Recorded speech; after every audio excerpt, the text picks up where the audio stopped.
খাবার কেমন বাবু? কেমন খাবার কেমন? ভালো।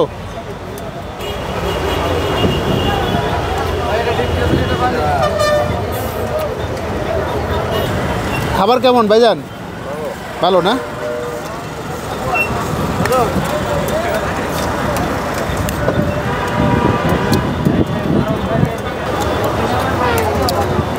কেমন খাবার কেমন? ভালো।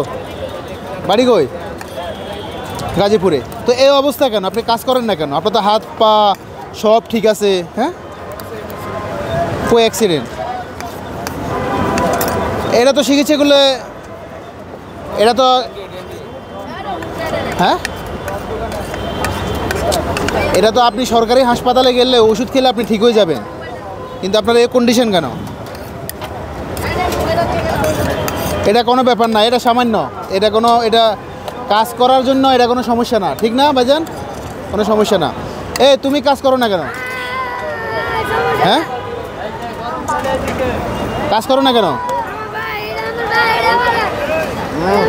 তোমার ভাই? তুই তো এতক্ষণ বোবার অভিনয় করলি। আরে তুই তো অভিনয় সেরা রে।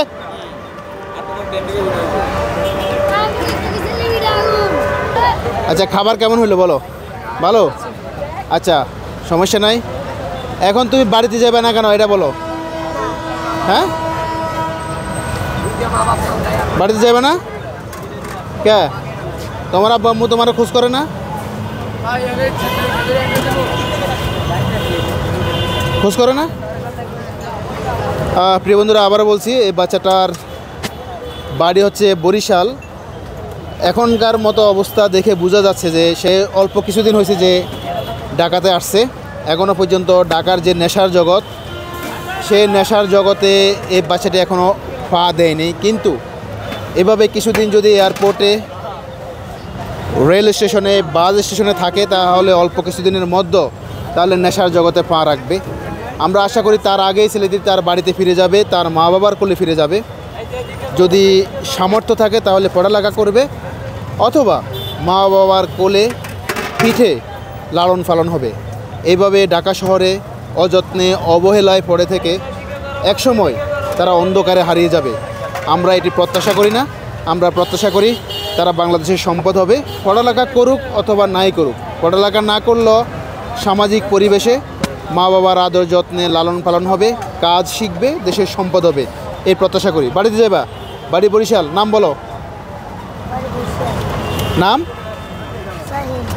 সাইম। নাম সাইম। থানা বলতে পারো? বরিশালের কোন থানা? মুলাদি, কাউখালী, হিজলা? বরিশালের জায়গার নাম জানো? কোথায়? সরফারা।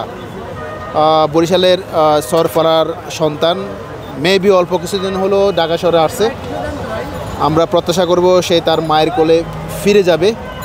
ঢাকা শহরে অসংখ্য সামাজিক সংগঠন রয়েছে, রেস্কিউ টিম রয়েছে, তারা এই বাচ্চাটিকে উদ্ধার করে তার মায়ের কোলে ফিরে দেবে। প্রত্যাশা রেখে এখানে বিদায় নিচ্ছি। ভালো থাকবেন। আল্লাহ হাফেজ।